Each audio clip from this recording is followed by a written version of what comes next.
Hey everybody, welcome back. Sorry we've been away for a little while, but life happens. Today we're going to be talking about defensive shotguns. Now, this video isn't necessarily meant to be an argument on why you should or shouldn't use a shotgun for home defense. More like we're just comparing the difference between the Remington 870 and the Mossberg 590. So both of these shotguns I brought out here today are 12 gauge, so we're not really going to be doing a comparison side by side to see which one's more effective or more powerful. And let me start off by saying that both of these are good options. I mean, they've been used by both military and law enforcement for decades now. So they're both very proven, very solid calibers. So to start things off, I'll give you some of the pros and cons of each one. And for starters, pro for this one is I like the wood stock. I think it's a real pretty gun. I like that this one has an 18-inch barrel, whereas this one is a little bit longer, a little closer to 20-inch. So for that reason, mostly, this one sits next to my bedside. Now, that being said, that's not really a ding against the Mossberg because you can get that one in a wood stock too. I just don't have it in a wood stock. But to start things off, I think we're gonna do a quick myth busting here. You know, you watch in the movies and you see somebody using a shotgun and they'll take out an entire hallway with one shot. So we're gonna go ahead and start this off with busting that myth. I've got both of these shotguns loaded up with 1 round of birdshot and 1 round of buckshot. I've got 2 targets set up down there at about 7 yards. So I'm gonna shoot just so you can see what a pattern looks like down a typical hallway. First up, we're gonna shoot a round of birdshot. We're gonna aim for a high torso on this silhouette target.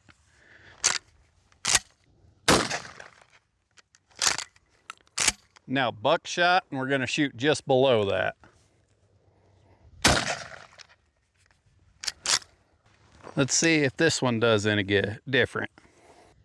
By the way, this red dot is not zeroed at all. I just put it on last night. All right, same thing, birdshot up high, buckshot down low.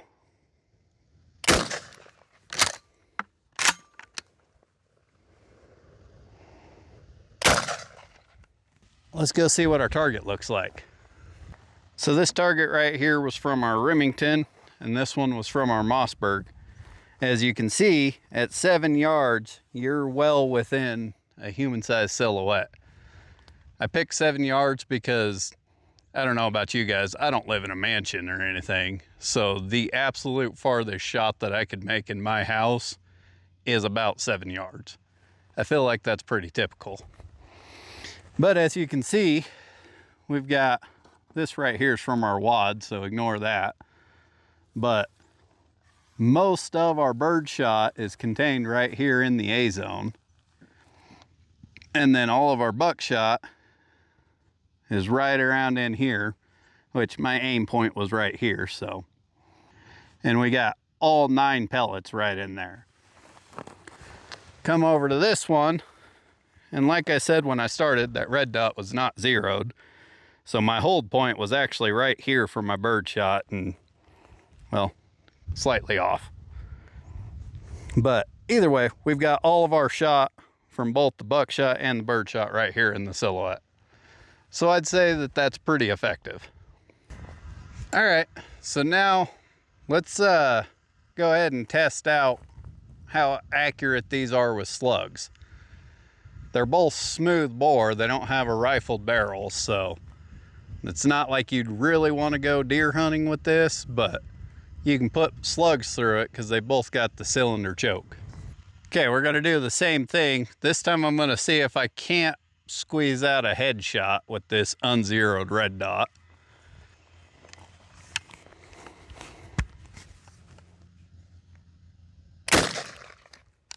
Little low.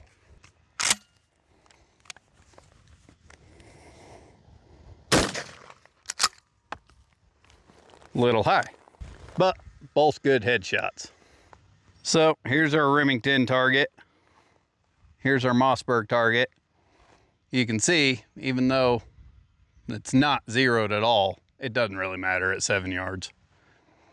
That being said, I do not recommend putting slugs in your home defense shotgun unless you hate your neighbors. All right, we did that one with low recoil slugs. This time we've got some Federal 1 ounce full powered rifle slugs.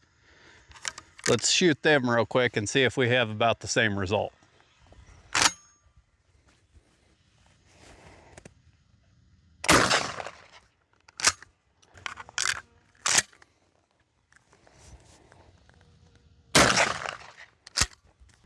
On our Remington, that one actually seemed to be a little bit more accurate than the low recoil ones. Now, take that for what it's worth. That's not me saying don't shoot low recoiled slugs. That's just me saying that gun seems to like it better. Over here, I'd say it's a little bit closer given the unzeroed red dot. I was aiming right about here and this was my impact. And it looks so big because that's the wad right there next to it. But that being said, we can go into a quick pro and con list. The Remington is a whole lot smoother with those full powered loads than that Mossberg. And that seems to be a theme with just about every Mossberg shotgun I've ever shot. You feel it when you're shooting full powered loads. All right, so we just gave you a pro for the Remington, but let me keep the chart even here. I'm gonna give you one of my favorite things about Mossberg over Remington, and that's gonna be the controls. So you can see right here on this Mossberg, your safety is actually up here on your tang. Now, doesn't really matter if you're a right-handed shooter and you're only shooting your shotgun right-handed. But if you're trying to train and practice and switch between right and left hand, it's a whole lot easier for me to hit my safety with either hand when it's up here on the tang. Now, adversely, on this one, your safety is down here, and it's still, you can still hit it with your left hand. There's no real problem. It's not like this is a right hand only gun. It's just a little bit goofy, and for me personally, I tend to forget which way is safe and which way is fire when I switch to my left hand. If you're shooting right-handed, it's actually pretty easy to tell. If your trigger finger's right here and you can feel that bump, it's on safe. Now it's on fire. Another thing I like better about the Mossberg is that your slide release is actually back here behind your trigger guard.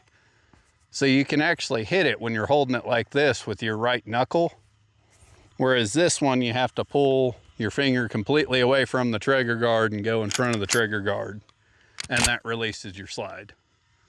Again, these are minor details and it really comes down to personal preference, but for me, I personally prefer the controls on the Mossberg better. Next up, we're gonna test our reliability here. I've got kind of just a mixed bag of birdshot, buckshot, and slug, all loaded up inside of this tube, and I've got a couple extras in my pocket just to make sure that it cycles good, runs good, we don't have any hiccups. My shoulder hates me already, but let's find out.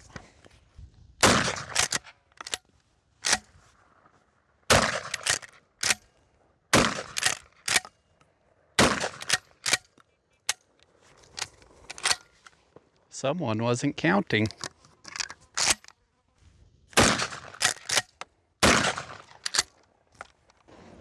All right, next up we're gonna do the exact same thing with this Mossberg. However, this has an extended tube, so I don't have to worry about reloading.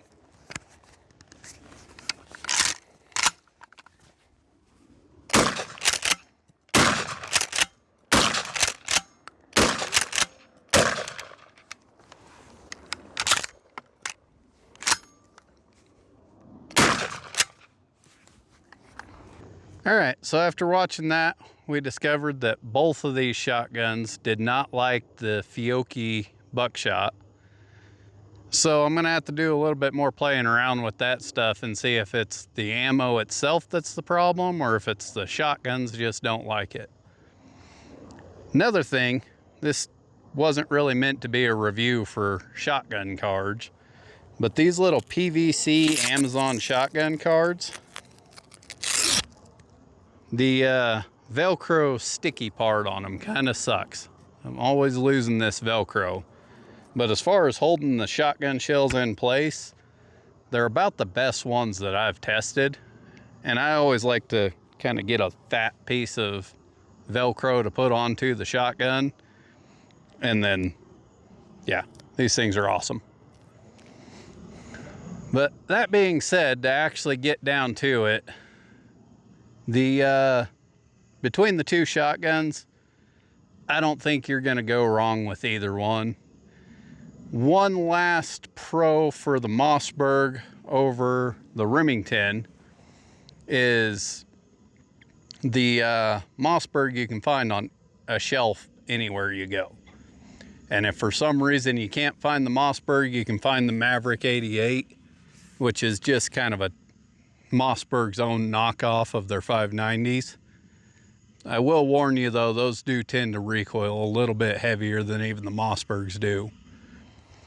So the Remington, I mean, if you want that 18-inch shorter barrel and a home defense dedicated shotgun, I can't find them on the shelves anywhere in my area. Maybe your area is different, but I had to find that one. It was a police trade-in.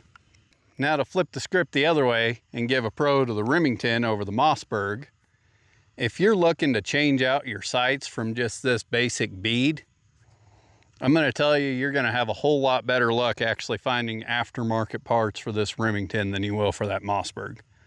I've been looking for Mossberg's ghost ring sights for that shotgun for about 2 years now, and everywhere online is sold out. And if you go to a gun store or a gun show, half the people don't know what you're talking about when you say the word ghost ring. So you're kind of out of luck, hence why that one has the red dot on it. This one with the bead, I mean, it seems pretty accurate the way it is. I don't know if I'll mess with it and put any sort of iron sights on it, but we'll see. Like I said, this is my bedside shotgun. I'm not making 100-yard shots with slugs, so bead does me just fine. Anyways, thanks for watching From Range to Field. Let us know in the comments if you like this video, and let us know if you agree or disagree with my judgments on the two guns.